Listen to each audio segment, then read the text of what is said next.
Assalamualaikum warahmatullahi wabarakatuh. Bismillahirrahmanirrahim.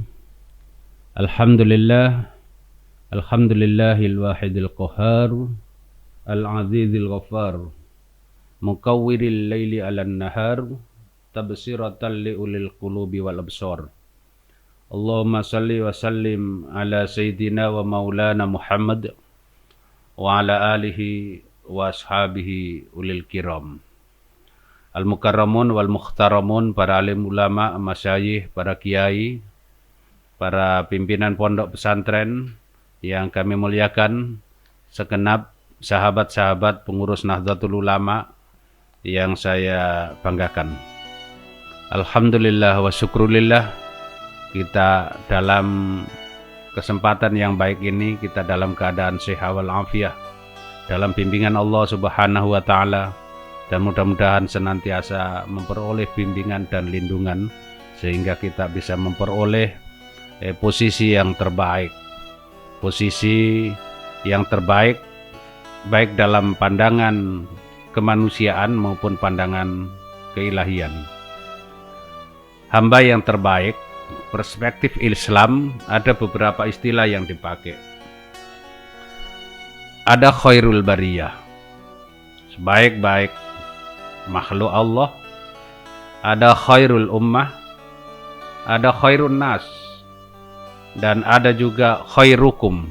Ini istilah-istilah yang dipakai oleh Allah dan Rasulnya di dalam menggambarkan umat yang sebaik-baiknya. Tentu harapan kita adalah posisi kita adalah posisi ini, orang-orang yang terbaik. Salah satu hadis Rasulullah Shallallahu Alaihi Wasallam terkaitan dengan tema pada pagi ini adalah membangun posisi umat yang terbaik melalui pendidikan Al-Quran, yang tentu relevansinya dengan kegiatan seleksi tilawatil Quran tingkat nasional yang ke-26 di kota Sofifi, Maluku Utara, yang luar biasa. Rasulullah Shallallahu Alaihi Wasallam bersabda, khairukum man ta'allamal Qur'an wa 'allamahu. Sebaik-baik kalian adalah orang yang belajar Al-Quran kemudian mengajarkannya. Belajar dan mengajar di dalam proses meningkatkan potensi manusia untuk memperoleh sebagai orang yang terbaik. Salah satu pendekatan dan salah satu strateginya adalah melakukan event atau musabaqah, lomba di dalam membaca Al-Quran, menghafal Al-Quran, dan bahkan juga menafsirkan Al-Quran. STQ ke-26 di Maluku Utara ini paling tidak ada beberapa cabang yang diperlombakan. Dari sisi cabang tilawah, baik tilawah anak-anak maupun dewasa, kemudian hifdzil Quran, menghafal Al-Quran, mulai juz pertama, 1 juz, 5 juz, 10 juz, 20 juz, dan 30 juz. Kemudian tafsir bahasa Arab, dan yang terakhir adalah cabang menghafal Al-Quran, 100 hadis dengan sanad, dan 500 hadis bighairi sanad. Jika kemudian cabang-cabang ini terakumulasi dengan lahirnya potensi-potensi generasi Quran, maka sesungguhnya inilah yang menjadi tujuan dari dilaksanakan seleksi tilawatil Quran, yang mulai tingkat paling bawah, mulai tingkat kelurahan, kecamatan, kabupaten, provinsi, dan tingkat nasional. Begitu juga STQ dan MTQ dilaksanakan di berbagai lembaga, baik lembaga pendidikan, lembaga profesi, dan lembaga-lembaga lain. Tentu harapannya adalah melalui STQ ini, yang pertama adalah keinginan kita bersama untuk melahirkan generasi Quran yang kuat, baik kuat dari sisi akidah, kuat dari sisi syariah, maupun kuat dari sisi muamalah bermasyarakat dan berbangsa. Kemudian yang kedua, Harapan kita dengan STQ ini adalah sebuah momen yang sangat strategis di dalam melakukan dakwah Al-Quran. Bagaimana Al-Quran dan hadis ini disenangi, digandrungi, baik di dalam membaca maupun pendalaman-pendalaman. Sehingga lahirlah generasi yang mumpuni, generasi yang baik dalam perspektif keagamaan maupun baik di dalam kompetensi kebangsaan sehingga utuh. Ketika Al-Quran menyampaikan, ya ayyuhalladzina amanu dkhulu fis-silmi kaffah, wahai orang-orang yang beriman, masuklah kalian di dalam Islam secara komprehensif, secara kafah. Apa yang dimaksud? Bahwa di dalam Islam itu ada dua agenda besar, yaitu agenda diniyah dan agenda watoniyah. Sehingga di dalam Islam itu al-Islamu dinun wa daulah. Kehidupan kita ini di Indonesia adalah negara yang berdasarkan ketuhanan yang Maha Esa. Indonesia bukan negara Islam, tetapi juga bukan negara sekuler. Tetapi Indonesia adalah negara yang berketuhanan yang Maha Esa. Oleh karena itu, dalam diri setiap warga negara itu ada dua posisi. Posisi yang pertama adalah sebagai umat beragama, yang kedua adalah sebagai warga negara. Ini tidak bisa dipisah satu antara lain. Pada saat kita sholat, posisi kita adalah sebagai hamba Allah, sebagai umat beragama.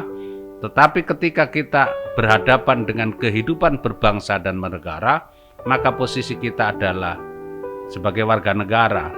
Kalau umat beragama wajib zakat, maka sebagai warga negara wajib membayar pajak. Antara zakat dan pajak tidak bisa dipisah antara satu dengan lain. Dua-duanya wajib, dua-duanya harus kita laksanakan. Ini dakwah Al-Quran. Yang ketiga adalah dengan STQ ini kita berharap adanya penguatan ekonomi di tengah krisis pandemi yang luar biasa yang mempengaruhi seluruh aspek kehidupan, aspek ekonomi, aspek budaya, aspek pendidikan, aspek birokrasi, aspek keagamaan sangat terganggu dengan adanya ujian Tuhan COVID ini. Umroh tidak berjalan, haji tidak berjalan. Sholat berjamaah diatur secara prokes kesehatan, ekonomi luar biasa, tenaga kerja sangat-sangat terganggu. Oleh karena itu dengan hadirnya STQ tingkat nasional di kota Sofifi ini luar biasa. Bagaimana perkembangan ekonomi, bagaimana perkembangan pembangunan. Saya beberapa malam ini secara rutin tiap malam saya penyeberangan dari Sofifi ke Ternate, dari Ternate ke Sofifi. Luar biasa ekonomi yang dirasakan oleh umat-umat yang ekonominya selama ini tentu kita pasti merasakan bagaimana sulitnya penumpang di kapal cepat. Tapi beberapa hari, satu minggu ini betul-betul membawa berkah. Ini baru satu aspek. Aspek yang berikutnya yang menjadi substansi, dan ini kemarin disampaikan oleh Bapak Menteri Agama Gus Yakub yang juga adalah Ketua Umum Pimpinan Pusat Gerakan Pemuda Ansor, adalah STQ ini diharapkan memperkuat persatuan dan kesatuan bangsa, mewujudkan Indonesia yang damai, Indonesia yang moderat, dan Indonesia yang toleran. Ketika anak biasa tampil baik di cabang tilawah, hifdzil Quran, hafalan hadis maupun tafsir, maka disinilah diharapkan adanya generasi yang memiliki wawasan keagamaan yang baik sekaligus wawasan kebangsaan yang utuh, sehingga antar suku, antar bangsa, antar bahasa, antar pulau satu sama lain adalah sama-sama sebagai warga negara yang taat kepada pemimpinnya. Inilah beberapa aspek dan tujuan yang ingin dicapai di dalam rangka menyukseskan seleksi tilawatil Quran tingkat nasional yang ke-26 tahun 2021 ini. Para pendengar dan pemirsa, mimbar santri lohi atau mimbar aswaja ini yang saya muliakan. Kemudian yang berikutnya yang menjadi penting bagi kita adalah ketika Allah Subhanahu wa taala berfirman, "Ya ayyuhalladzina amanu qu anfusakum wa ahlikum naro" di dalam surat Tahrim. Wahai orang-orang yang beriman, qu anfusakum, jagalah dirimu, wa ahlikum dan keluargamu naro dari api neraka. Kemudian di sisi lain sahabat Ali bin Abi Thalib pernah memberikan nasihat kepada kita semua, "Allimu auladakum li'annahum makhlukuna li ghairi zamanikum."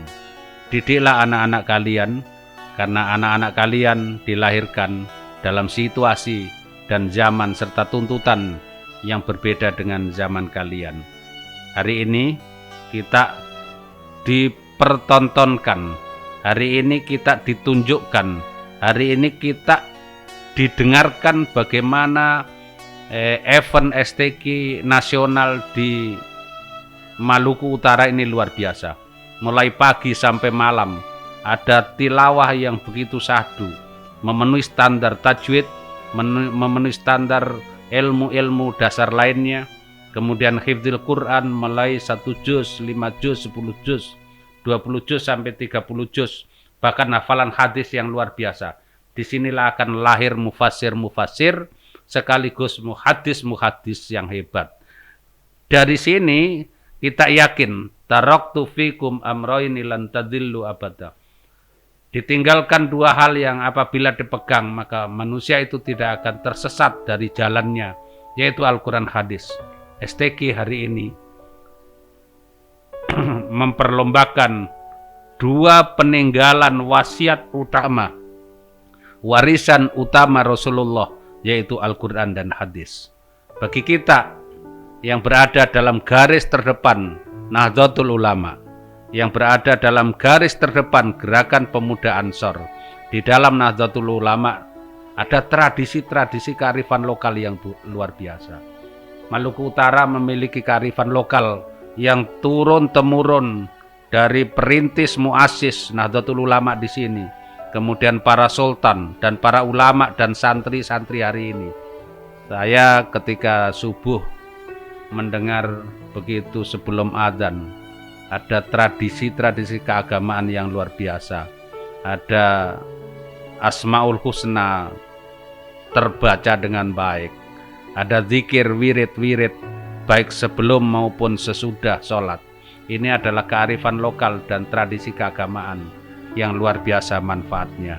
Maluku Utara saya kira ke depan dengan hadirnya STQ ini, saya yakin akan memberikan berkah bagi kita semua, karena Al-Quran, inna hadzal Quran yahdi illati hiya ahsan wa yubassiru, dan inilah sesungguhnya yang mengilhami kita semua bahwa Al-Quran adalah satu, adalah petunjuk, dan yang kedua adalah sebagai pemberi informasi yang terbaik, baik masa depan dalam perspektif keduniaan maupun masa depan perspektif keukhrawian. Saya kira inilah yang dapat saya sampaikan di dalam mimbar aswaja ini. Mudah-mudahan kita semua, keluarga besar kita dan masyarakat senantiasa memegang nilai-nilai aswaja yang dibangun oleh Nahdlatul Ulama, yang dikembangkan oleh badan-badan otonom, wabil khusus bagaimana Ansor membawa ajaran-ajaran aswaja ini secara kuat, yang melahirkan generasi-generasi yang kuat, generasi yang memegang teguh nilai-nilai keagamaan sekaligus juga memegang teguh nilai-nilai kebangsaan, sehingga negara Indonesia, negara yang dibangun oleh para muassis, yang diperjuangkan oleh ulama, maka inilah tugas kita semua. Mudah-mudahan menjadi negara yang baldatun thayyibatun wa rabbun ghafur. Sekian, terima kasih dan mohon maaf. Wallahul muwaffiq ila aqwamit thoriq. Wassalamualaikum warahmatullahi